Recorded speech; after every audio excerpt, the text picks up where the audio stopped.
Sorry that we're a little late getting started today. One thing, you can put away your clickers because I forgot to bring my connection. So we're not using clickers, but we're going to start the funnest part of the class, which is what?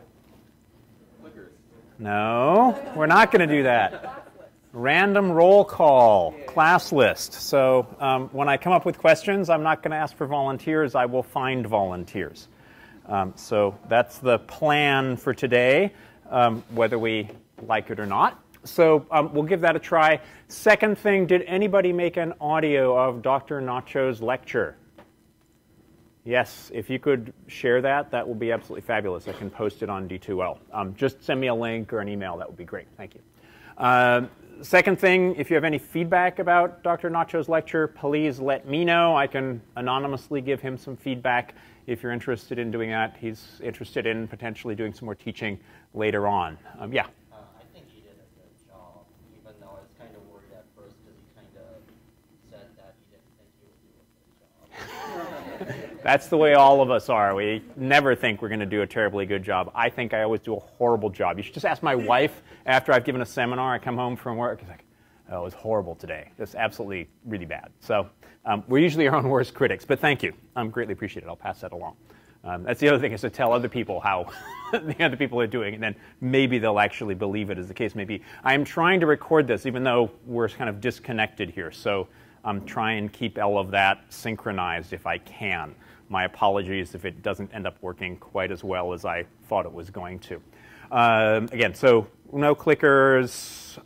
Let's see. I think those are the only announcements I had for today, other than the fact that my daughter came in third in the state, so I'm pretty psyched about that. So that's what I was doing on Friday. So let's continue with what Nacho talked about on Friday. Just wanted to review those really quickly, particularly having to do with replication strategies for different viruses and virion structures. And most important of those are icosahedral symmetry. And he seems to have stolen all of my other nice little models. But did he bring his soccer ball? OK, good. So we have that, and we can take a look at this one as well. So I brought that soccer ball as well. Really nice way for looking at threefold axes of symmetry, fivefold axes of symmetry, and twofold axes of symmetry. These are important geometrical facts that, yes, have to do with virology, because the main sort of take-home message there is it's the smallest amount of surface area, but the largest amount of volume. And so approximating a sphere is a really good way to try and package as much material as you can, mostly because DNA is a really inefficient way to package your genetic material. So again, try and keep track of all these things. Today, we'll also, again, go over some of the Baltimore classification, which hopefully is pretty straightforward to people. Really all about the messenger RNA and what gets packaged inside the virion. And of course, that virion only being part of your cycle. The whole structural message, and this is that poor clicker question, which you're not going to get to answer today because ended up on the wrong computer. Has something to do with the whole idea, again, really going back to the DNA is not a terribly efficient material for genetic information.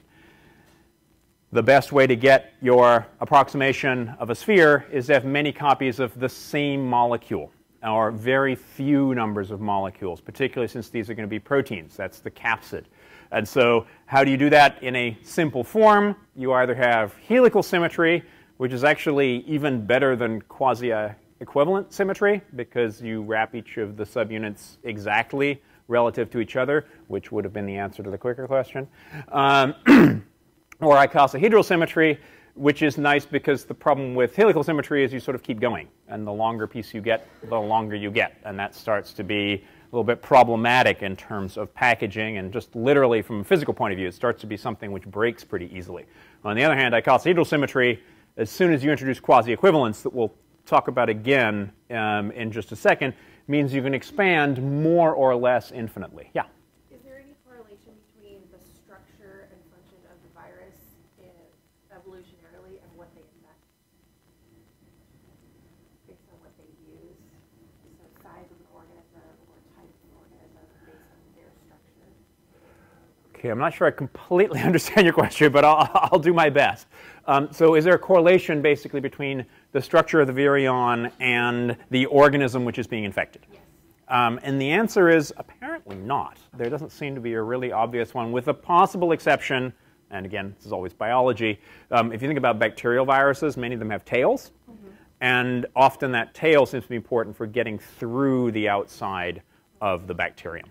But that's a, kind of a oversimplification. And there are definitely plenty of viruses that infect bacteria that don't have tails. So it's by no means the only way that that can happen. Okay, so this is the big picture, literally big picture, and what we're going to be talking about basically every time when we go through each and every individual set of viruses. We'll talk about how the virus binds to extracellular receptors. We'll talk about how the virion then gets inside the cell, because it has to get inside the cell somehow, how the genome of the virus is released, early gene expression, and also from our one-step growth curves that we talked about before, that early gene expression is going to be mostly making copies of genes that are important for making more copies of the genome. So these early genes are really important for making more copies of the genome. Once you've made more copies of the genome, then you need to make virions, and the making of virions is through these late genes. Once you've made these individual capsid proteins, they get put together to virions. Again, yet another step, and then these virions have to get outside of the cell, and then of course this whole process repeats and goes back to the top again here. So we'll talk about this again every time when we talk about any particular new kinds of virus. Baltimore classes, again, the big take-home message here is it's all about the messenger RNA, how you get to that messenger RNA. I am not going to ask you to remember each of those 6 classes of Baltimore viruses. I can't remember them, so I don't insist that you do. I will expect that you know there are 6, and in some cases people will say 7. I don't like 7 because Baltimore didn't come up with 7 originally. It was only 6 in his first paper. And the 7th, I think, really falls under 6 as well. So that was your question? Yeah, so a lot of people will talk about 7 Baltimore classes. I think that's garbage, but that's to some extent maybe my own personal bias here. But the reasoning behind that is that everything that's happening here in 6, which is, sorry, this is 4. Where's 6? 6 is up here.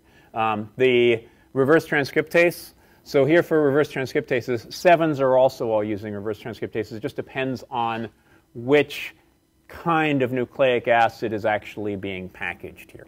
So double-stranded DNA, these are the easy ones because they just get transcribed by normal cellular machinery. Single-stranded DNA, that we'll talk a lot more about later, has to become double-stranded in order to make your messenger RNA. Double-stranded RNAs end up being really similar to your single-stranded RNAs because you're just taking one of these copies. Negative-strand RNAs, these have to be copied into the positive-strand RNA before they can be translated. Really important here is that you have to have a viral RNA-dependent RNA polymerase in the virion because that RNA that comes inside the cell can't be translated. So it has to have a protein that comes with it. That is less critical for the reverse transcribed viruses, but it turns out almost all of those have these reverse transcriptase protein that comes in as well. So it's not just the genome that comes in this process. And then for the positive strand RNAs, this makes a huge amount of sense because that RNA can be translated directly, but it still has to go through a negative strand RNA intermediate because you can't copy things directly. And again, from molecular biology, first time I mentioned that today, always going to be opposite polarities in terms of molecular biology, opposite orientations. So if you have a positive strand, you want to make more positive strands. You can't just go from positive strand to positive strand. You have to go through a negative strand intermediate. Okay, so hopefully all of this is review. Next slide. trying to get used to this whole PC thing. So again, the take-home message for virion structure is really smaller is better in the case of viruses, and mostly having to do with the structures and the structures of the individual capsid subunits and so how they're interacting with each other. So you can have just one capsid subunit that interacts with all of the other capsid subunits in the same way, like we have up here for helical symmetry. This guy interacts with everybody around it in the same way as this guy interacts with everyone around it, and this guy interacts with everyone around it. So all symmetrical interactions with each other. And so these helical interactions are great, but starts to get really long if you're talking about long genomes. And we'll talk about some of those longer genomes a little bit later on here. On the other hand, geometry, make a sphere. How can you make a sphere? The best approximation is an icosahedron. And again, we'll have our soccer ball here. How you define an icosahedron is you have a twofold axis of symmetry. So right here, rotate 180 degrees, you get the same thing back again. That's at your twofold axis of symmetry. At your threefold axis of symmetry, 120 degrees gets you the same thing back again. And your fivefold axis of symmetry, 360 divided by 5, 72 exactly, gives you the same thing back again. And soccer balls are really nice examples of that. And well, the reasoning here is that everything's the same. And you can try and do something like this with another regular polyhedron. Tetrahedron would potentially work as far as is concerned. Really, actually, it's too small. And then you can keep raising those. A cube is close, but probably also not big enough. You can go to the dodecahedron, also not quite there. So icosahedrons end up working really quite nicely. So this is great if you have a relatively small genome, and we'll talk about some of these T=1 virions later on, but they're at most a couple of thousand nucleotides that get packaged. But as we'll see, there are icosahedrally symmetric virions that package millions of base pairs of DNA. So how do you go from a nice, completely regular icosahedron, which has 60 copies of one capsid protein gene, to something any bigger? And so this is the whole idea of quasi-equivalence. And unfortunately, I couldn't find all the models that Nacho borrowed on Friday. But the basic idea here is actually not at all unlike what you have with the soccer ball. So with the soccer ball, you have all of these pentagons, so 5-sided pieces, which have 5 subunits in them. But then you also have hexagons, or 6 subunits, between each of these pentagons. And the hexagons are not quite the same as the pentagons because they're interacting with 6 as opposed to interacting with 5. But they're pretty similar. And so that's the whole idea of quasi-equivalence, is if you have the same protein which is interacting with 4 other ones, i.e. to make a pentagon, and one which is interact with 5 other ones to make a hexagon, that's your whole idea of quasi-equivalence. And this is really a mathematical way of thinking about icosahedrally symmetric particles. And the wonderful thing about this is that just by doing the calculations and remembering one formula, which I do expect you to remember, which is h squared plus hk plus k squared, you just need to find where h and k are. And now h and k are written up on here. Again, probably hard to see. We'll get it right in the middle here. So to get h and k, what you need to do is get from a 5-fold axis of symmetry to a 5-fold axis of symmetry. You've got to find where the pentagons are. And so here, k is going to be 1, h is going to be 1. They're going to be whatever is in a different direction. So here, k1, h1, and that's 1 squared plus 1 times 1 plus 1 squared. Pretty easy math. It gives you a t=3. This is a t=3 quasi-equivalent icosahedral structure. Yes? How do we know that h and k equal 1 just by looking at it? You need to know where the hexagons and pentagons are. And so here we have 5 subunits. right there and 6 subunits here. So getting from 5 to 5, you go via a 6. And if you keep going in the same direction, that will still be in 1, like an H. But you change directions, that gives you a different vector. That's your K. And so the example up here at the top on the right is now a t equals 4. How the heck does it get to be a t equals 4? So the way it's t equals 4 is, again, just by looking at getting from a 5-fold axis of symmetry to the next 5-fold axis of symmetry. To get there, you find where there are 6 of these associated with each other. So you go from here, that will be 1, and then another 1, but in the same direction. So now h is equal to 2, k is equal to 0, so h squared is 4.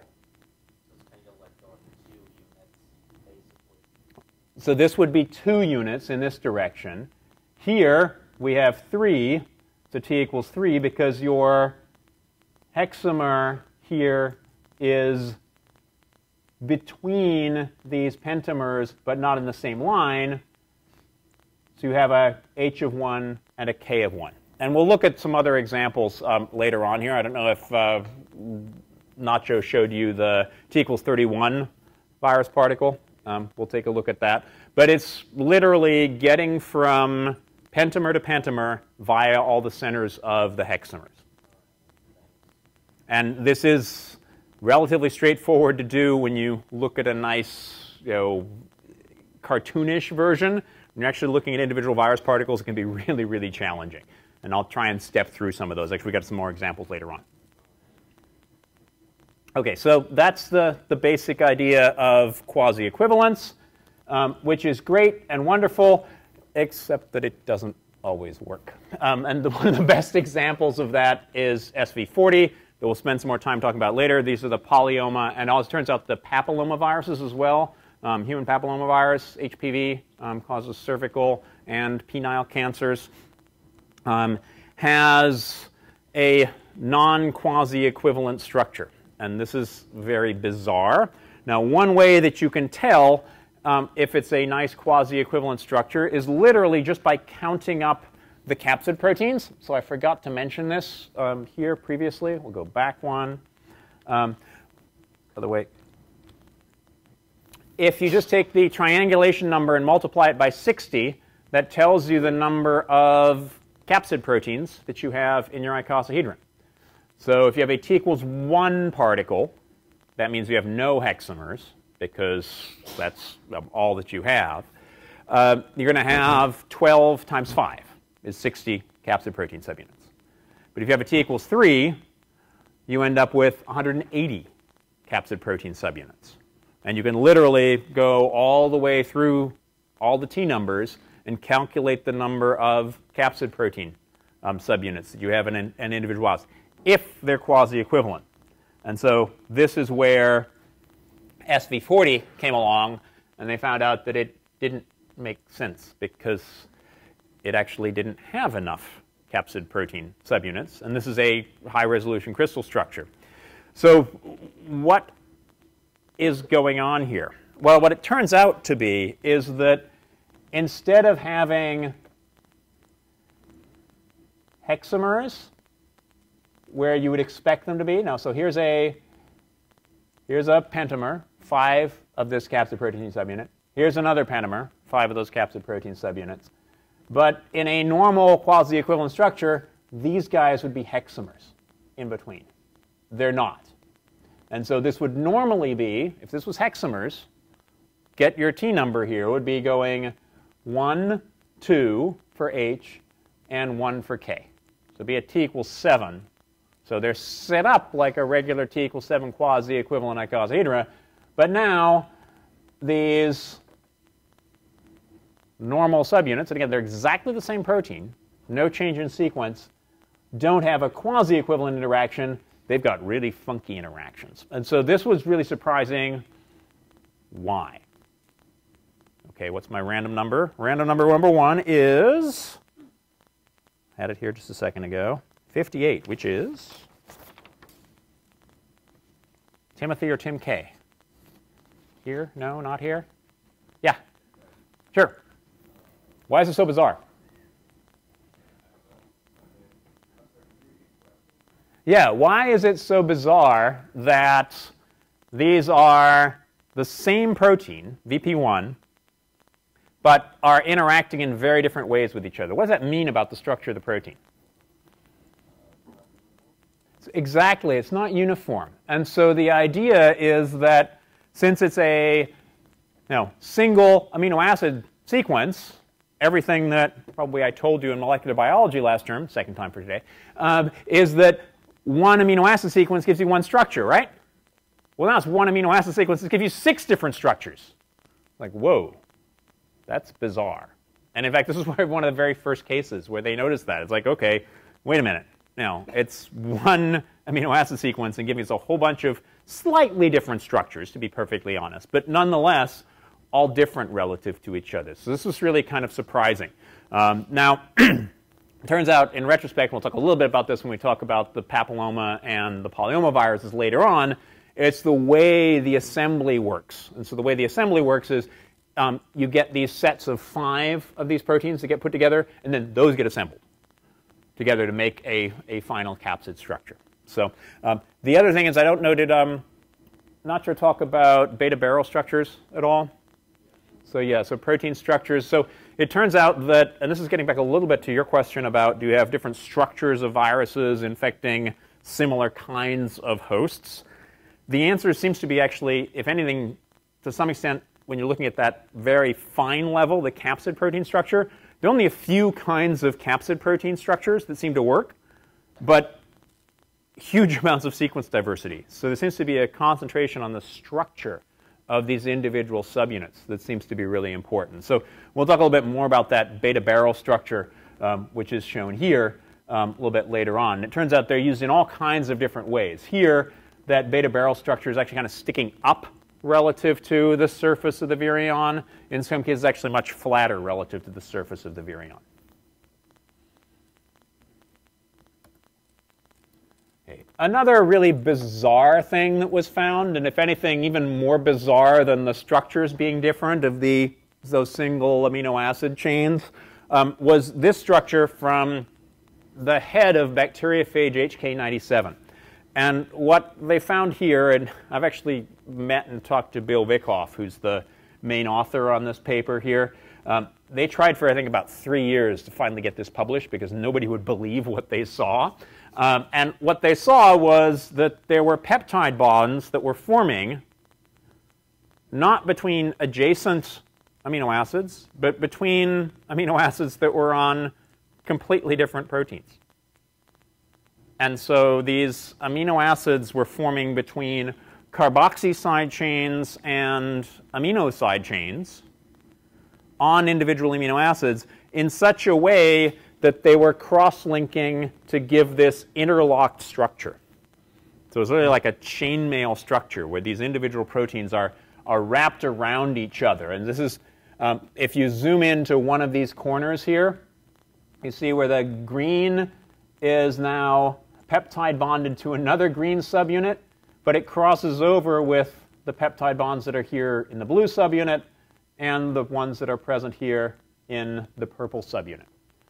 And again, nobody believed this for a really long time until they got a very high resolution structure, and there was no other way to tell. They also did some nice genetic studies and showed if you mutated any of these individual amino acids here that were making the crosslinks, you didn't get this kind of structure. And this is really nice because it gives you a very stable structure in terms of, once you've got these proteins that are bound to each other, peptide bonds are pretty stable unless you have some kind of proteases that are around.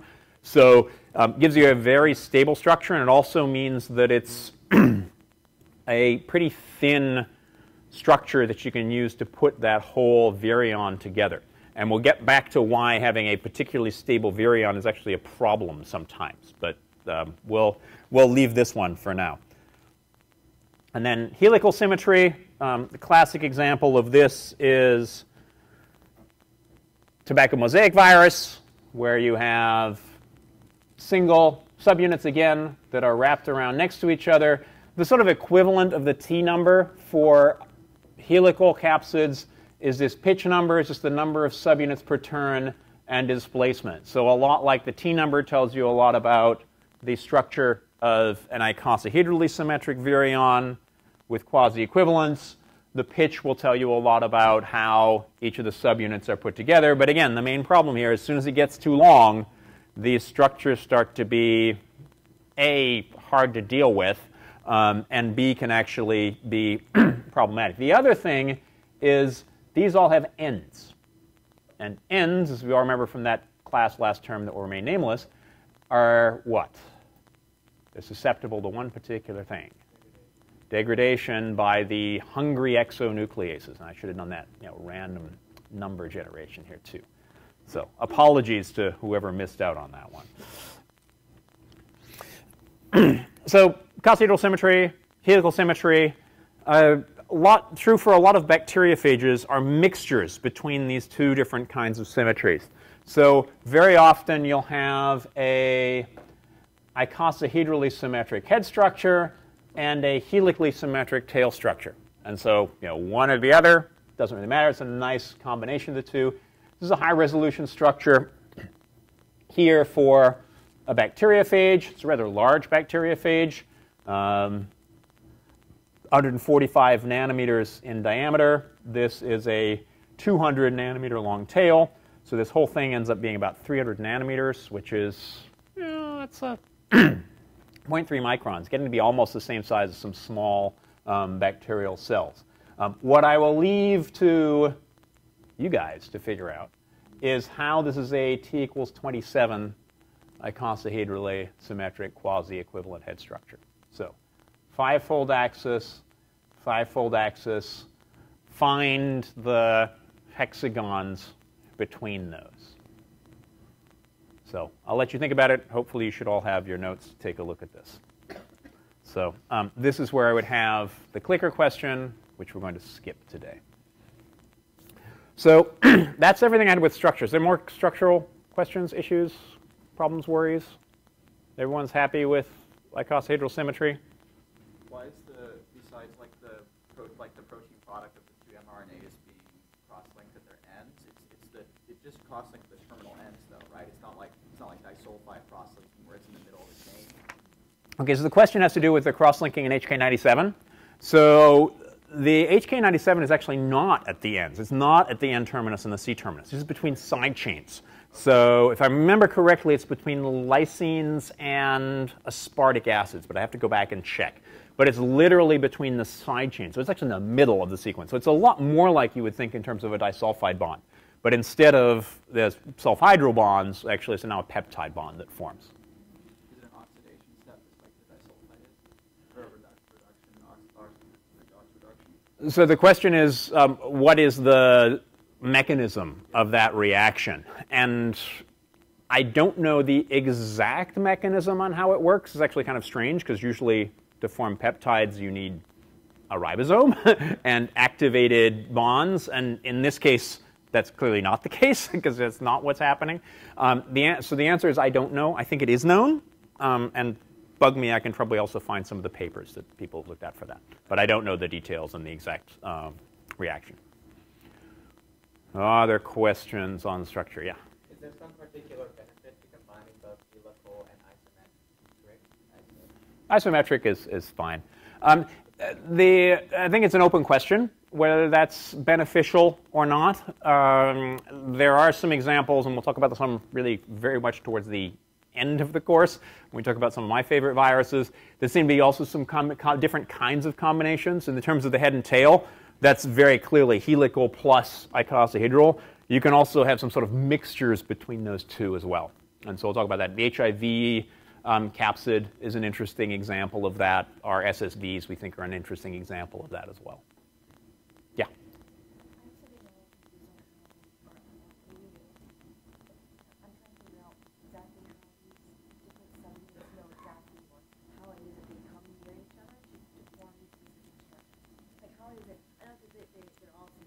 Mm-hmm. But they could be symmetrical and different angles and different dimensions, right? So we're talking about we're also talking about many organisms. They're interacting with thousands of other molecules there. So how is it possible that these capsids are being formed Yeah. So the basic question, I'm sorry, I'll paraphrase here, is how the heck does assembly work?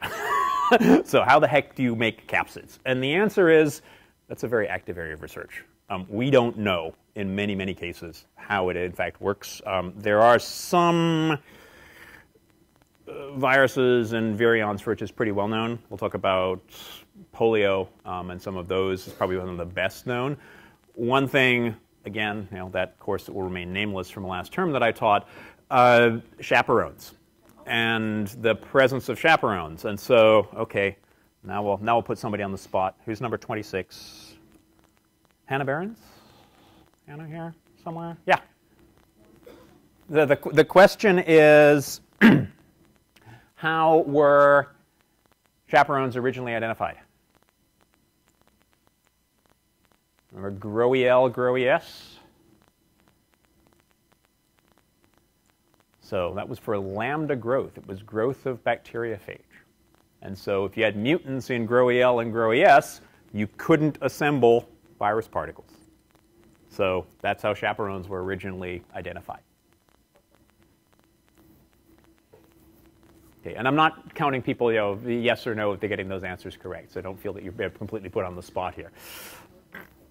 So that would be a little even meaner than calling people out individually in class.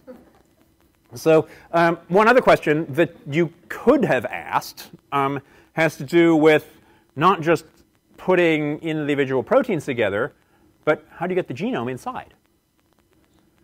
Exactly. The question that you could have asked before. And the answer is that, well, it's all kinds of different ways that these things get packaged. One of them is pretty obvious if you think about tobacco mosaic virus with the helical structure. The helical structure also works really well because nucleic acids are mostly helical. So pretty straightforward. You got the helix for your nucleic acid. The helical parts of your capsid protein can fit around that. And so just wrapping literally around the helix for a packaging process. So that works actually really quite well. There are a number of cases where you have a capsid protein that has a very positively charged part of the protein. Positive charges like to interact with negative charges. Nucleic acids have lots of negative charges. Should have asked that one question too. That would have been an easy one. So not surprisingly, you have a lot of these things interacting with each other. But of course, a negative charge, positive charge interactions can be pretty nonspecific. So again, the question would come up, well, how the heck do you get your genome as opposed to other things? It turns out that lots of virions package random nucleic acid, which is another interesting story here. But there also are a number of viruses which have a specific sequence that is then recognized by the capsid protein. And so it's just that particular genome which gets packaged. There are lots of different other ways that you can have this. There's what I call the groove. That's what you see in tobacco mosaic virus. The individual capsid protein subunit's got a little hole in it, which has, not surprisingly, a lot of positive charge on it. And literally, the nucleic acid fits into that little groove in your capsid protein. Spooling is where you have a preformed capsid, and you stuff the genome into this. This is very common in bacterial viruses, and we'll talk a lot more about how that happens later on. And we also mentioned briefly the proteins which you need to put the capsid together. You need cellular proteins, which are the chaperones, but in many cases you also need extra proteins, which are called scaffolding proteins, which are virus-specific proteins that also help with assembly and getting the genome inside this capsid protein. And then sometimes proteins that are also literally inside the capsid that help form that. Number of viruses also have envelopes. We talked about envelope viruses, I think, in the very first lecture. These have a lipid layer around the outside. Almost all of these enveloped viruses, again, that have a lipid layer on the outside, also have specific virus proteins that stick into these envelopes. These are, at least for animal viruses, almost always heavily glycosylated. Glycosylated means what? Okay, we got one more question for today. Who's the lucky number? Is 54. Shelby Kuykendall? Shelby here anywhere? No, I only got 3 random numbers today, so The rest of you are lucky. So glycosylation is what? Yeah. Adding extra sugars and various different kinds of sugars that get attached. So that's what these little purple Y's here are supposed to represent, the sugars that are attached on the outside of the protein. And for animal viruses, these are absolutely critical for interactions with the host, because this is the first thing that the host sees or what the virion is using to access the host.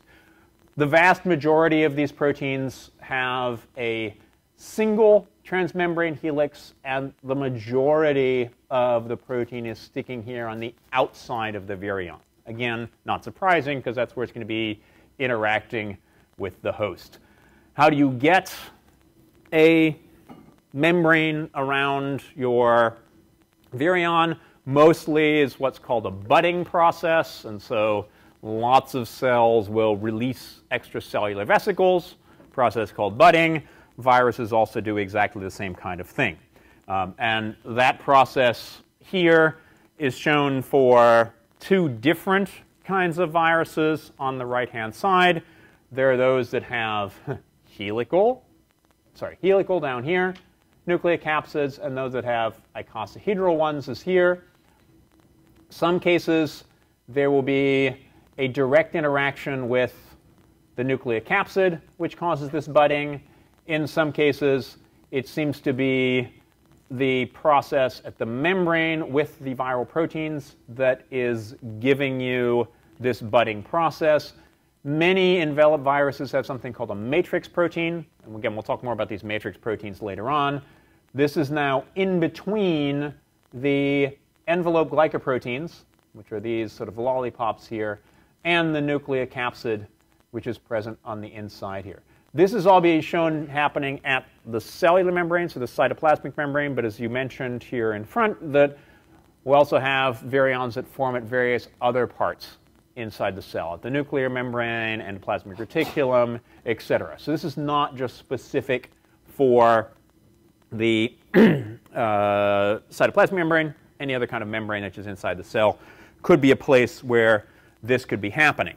Another thing that we'll talk about for some of these enveloped viruses is how you get interactions of the virus proteins that are not transmembrane proteins with the lipids. Many viruses and virus proteins are post-translationally modified, and they actually get lipids added to the proteins. And we'll talk about this. It's particularly true for HIV, and in fact, a potential HIV drug as well that's being used for these fatty acids that get attached. So this assembly question was a great question. Thank you for leading in the whole rest of the lecture here. So the assembly process, and even probably potentially more interesting than the assembly process, is the disassembly process that has to happen. So you've got all these individual macromolecules, as you mentioned, that have to come together appropriately, put the genome on the inside of the virion, has to be protected when it's on the outside of the cell. But then when it gets to a new cell, what has to happen? That genome needs to be released. So you have this whole weird balancing problem that viruses have to deal with. They have to make this incredibly tough protective structure on the outside for the virion, but as soon as that virion gets to the right cell, the things to infect, it's got to be able to release that virion. So this is something we call the metastable state of virions. Is they're stable under some conditions, but not under other conditions. And so that's the whole idea of metastability, and we'll talk about a lot of this later on. One of the ways that you get metastability is literally by breaking down proteins. So proteolysis turns out to be really important for getting virus entry to take place, but also getting virus assembly. And so we'll talk a lot about proteolysis as we talk about individual viruses throughout the rest of the course. Polio is one of the best known of those. The capsid gets cut into smaller pieces. And it turns out many viruses, their proteins get cut into smaller pieces there. Influenza, in the absence of proteolysis, influenza can't form real particles. HIV can't cause real particles, and one of the currently used HIV drugs actually blocks protease. That's one of the things it's done in order to, among other things, help block the assembly of the particles. And then there are other viruses that have proteins that need to be degraded as well. And so this whole proteolysis is a theme that will come back again and again. Bacteriophage are kind of weird relative to this process. And as we mentioned, HK97 has this really interesting cross-link structure, which makes it ridiculously stable.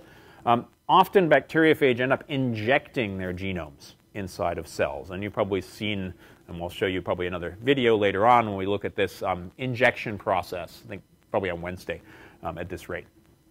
Plant viruses often have really major structural changes that take place on this assembly and disassembly process. And this is also, again, really something which we're going to be revisiting anytime we visit these individual, these individual particles later on.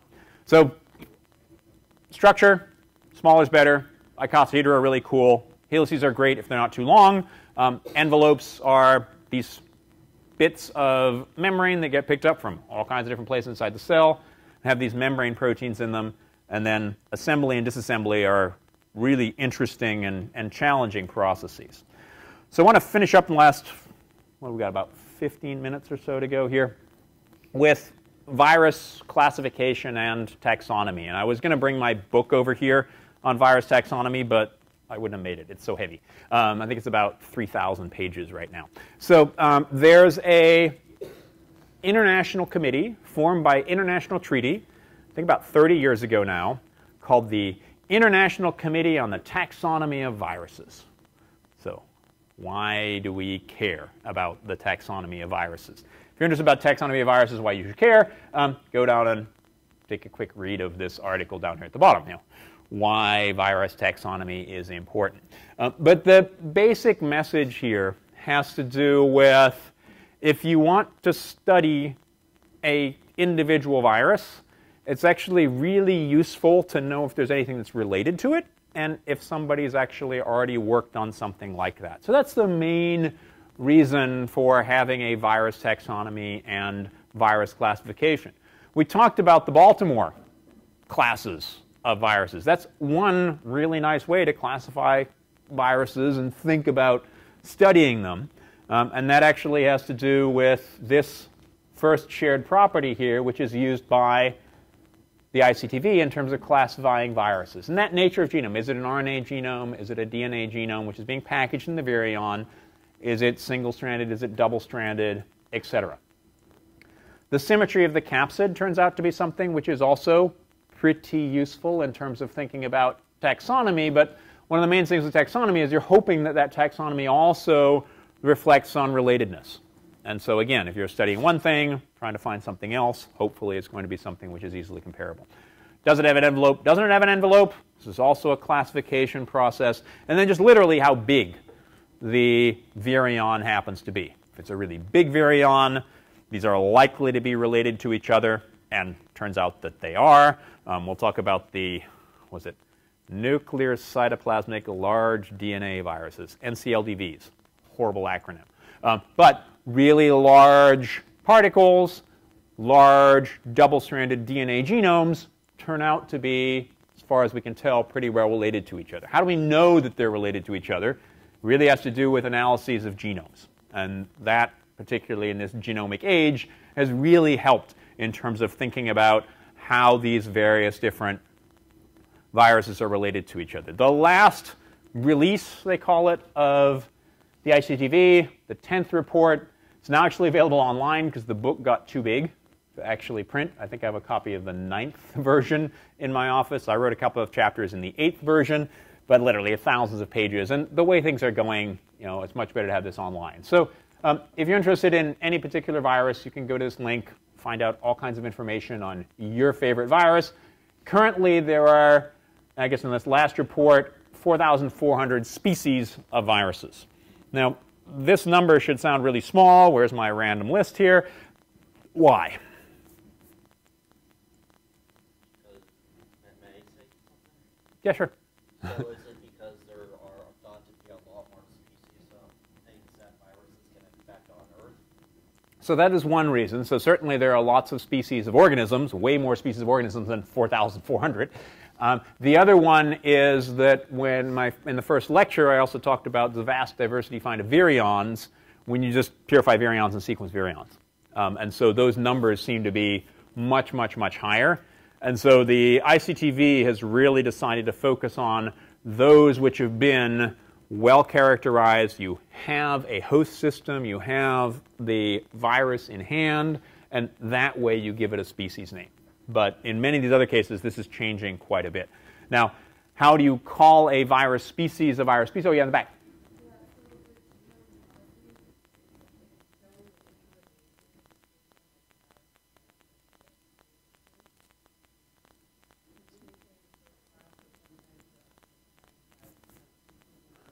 Different relative to each other. So I'm going to try and, I guess, correct me if I'm not getting your question here. But the idea is, so basically, how do you decide that something is related to something else based on only 5% of genome sequence that matches anything else that anybody knows about? And the answer there is, if you have something like that, you say it's new because it doesn't relate to any of those. Now, the question is, where do you draw that cutoff? Do you draw the cutoff at 5%? Do you do 10%? Do you do 15%? Do you do 50%? Where do you draw the line as far as that is concerned? Now, the biological species concept, of course, is easy. You have things that are fertile when they cross with each other, et cetera. Well, that doesn't work terribly well for microbes, as we've probably heard about, those of you who had microbiology. Anything that's haploid in terms of how it replicates. But viruses just is a really horrible kind of thing to try and decide what a species is. And so this is the current definition, a monophyletic, so all of these sequences relate to each other, group of viruses whose properties can be distinguished from those of other species by multiple criteria. Wishy-washy, wishy-washy.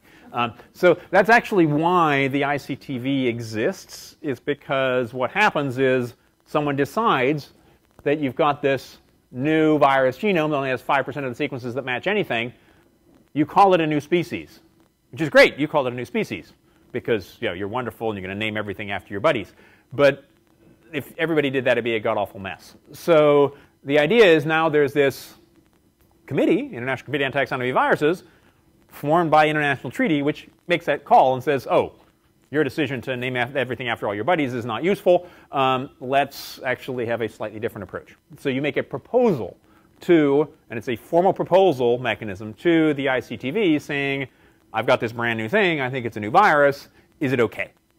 And that is the process that ends up going through to do this. Now, this becomes complicated, not surprisingly, because particularly thinking about those environmental sequences and all these organisms that probably have viruses that are associated with them, and potentially multiple different viruses that are associated with any given species. So how do you look at classifying these things? And this is, you'll notice from the date, 2005, a rather long time ago that this was put together.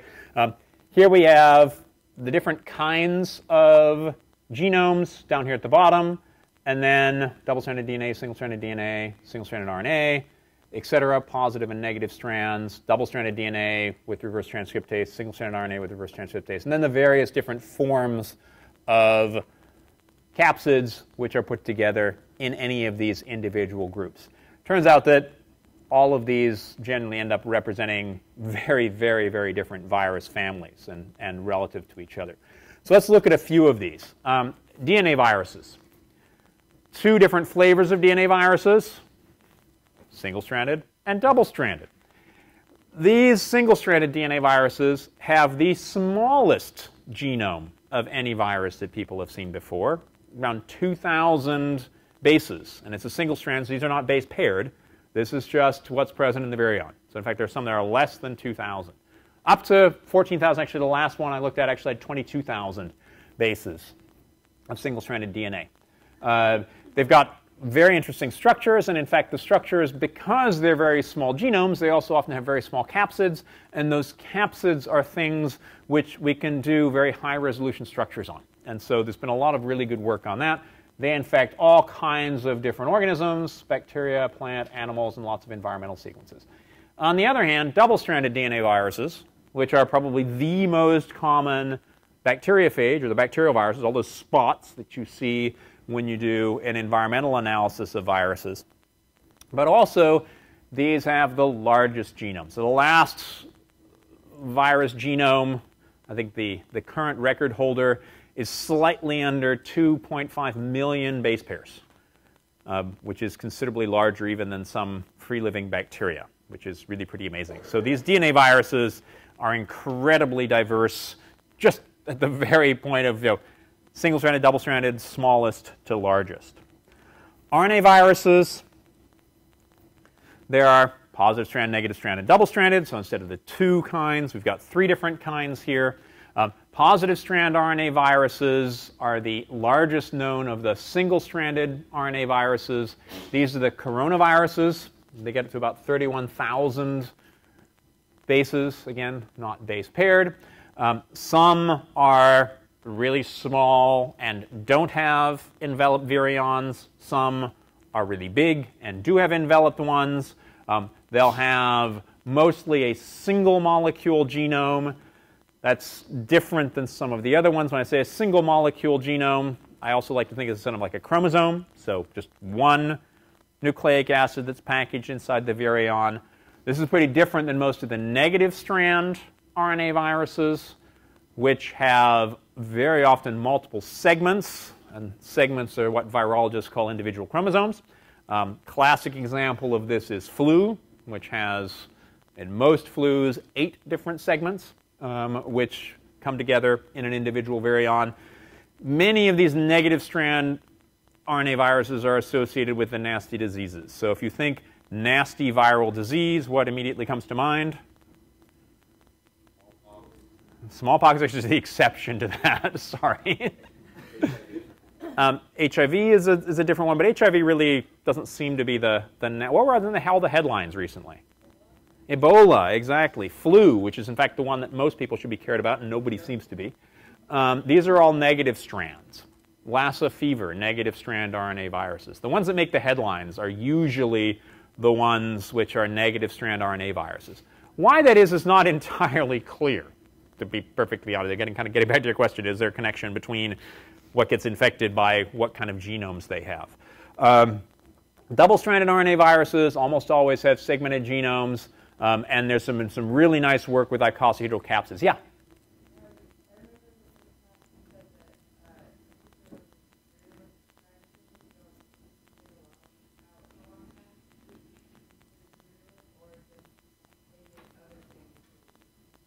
Okay, so the question is, getting back to the very beginning where we're talking about, or I was mentioning that probably things that kill off their host from a virus point of view are not going to be very useful because you kill off your host and your host dependent, not such a good idea.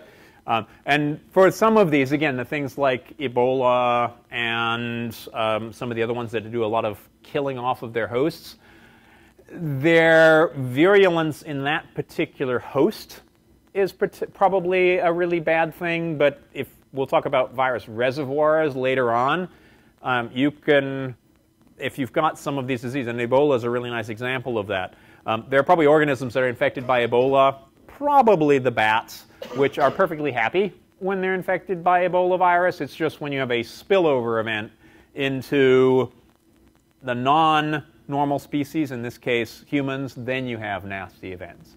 So probably when we're looking at the nasty ones, that's from a completely anthropomorphic sense, which is understandable, since we are humans. But from a virus point of view, probably is kind of immaterial. Yeah? Are the negative strand ones more likely to cross between host organisms? So the question is, are the negative strand ones more likely to cross between host organisms? We'll talk a little bit more about that later, but if you think about it, they're bringing these proteins with them, because they have to bring proteins with them. And so potentially they can infect more different types of cells because they're bringing some of the machinery with them. And it actually gets back to smallpox. When we talk about smallpox later on, smallpox and the pox viruses bring all kinds of machinery with them. And so that's potentially why it's caused all these problems, although it's extremely specific to humans. So it doesn't have this extra reservoir species. There's another question in the back? Sorry, I saw an extra hand there. So I didn't want to finish up our overview here of the different kinds of viruses. Again, this is all overview. We'll talk about the individual ones. Each lecture, basically, negative strand RNA viruses. I think we've got 4 lectures on negative strand RNA viruses. We've got 3 lectures on positive strand RNA viruses. So we'll get back and talk a lot more about those later on. So reverse transcriptase viruses. And again, this is that class 6 and 7. Some people like to use 7. These are the ones that package RNA or DNA. And so that's where 6 and 7 come from. Some of them are packaging RNA. Some of them are packaging DNA. The classic retroviruses like HIV package RNA inside their virions. But there are also the HepaDNA viruses. This is hepatitis B and related viruses. These actually package not RNA or completely DNA. It's actually partially double-stranded DNA with a little bit of RNA attached to it. These are, I think, probably the most bizarre virions in terms of what kind of genome they package. And we may have a chance to talk about that later on, but it's sort of the HepaDNA viruses are really the exception in terms of what kinds of genomes get packaged. Yeah?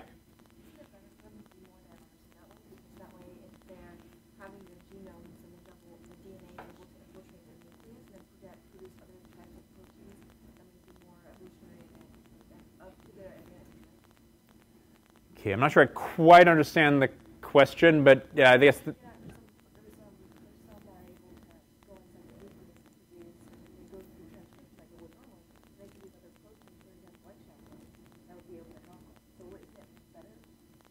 Okay, so the question basically here is better versus worse. Now the answer in terms of better versus worse is really, lots of things work, and it's evolution, so anything that works will work. Certainly some of the retroviruses do seem to be quite successful because they've gotten into genomes and can then use that genomic sequence. But the whole idea of doing reverse transcription, and so the whole idea of reverse transcription is you have an RNA copy and then you make a DNA copy, and then that DNA copy gets made back into RNA. And so that whole process of reverse transcription. Some cases, you get integration into genomes. Other cases, and hepatitis B is a nice example of this, has nothing to do with the genome. It just hangs out as DNA, as a plasmid in the nucleus, and then can replicate.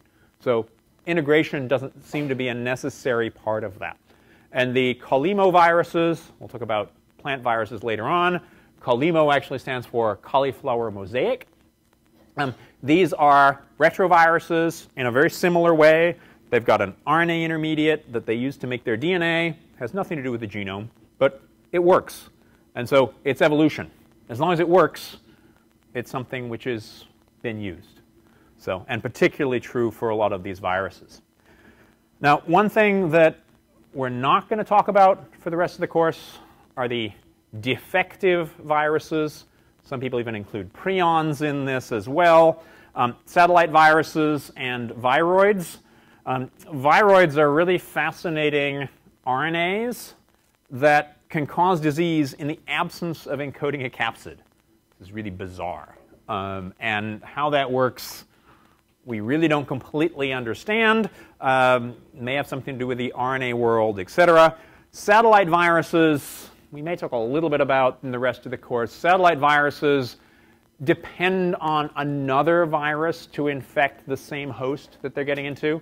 And usually that's because they've got extra capsid proteins that they just don't encode themselves, that they steal from a co-infecting virus. And we'll talk about some of these other satellite viruses later on. Okay, I think, why don't we, let's see, we've got another 2 minutes here. I'll cover STIV really quickly because I discovered it and it's one of my favorite viruses. So STIV T equals 31 structure, yes, I'm sure all of you can get that from this. Maybe, maybe not. But I'm not so much interested in the T equals 31 structure here. This has much more to do with the coat proteins. This is getting back to your original question that we had right towards the beginning of class.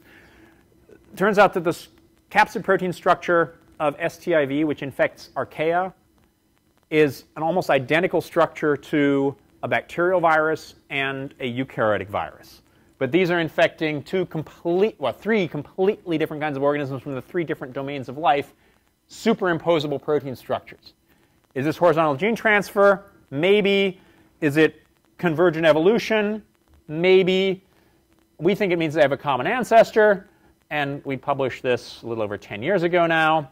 But what this means is that there are a whole bunch of current viruses that have very similar structural proteins to each other, but are infecting completely different organisms. So this gets back to the whole idea of conservation of structure and not conservation of sequence. And so how do you start classifying viruses when you use this system? And the answer is you classify based on structure, not based on sequence.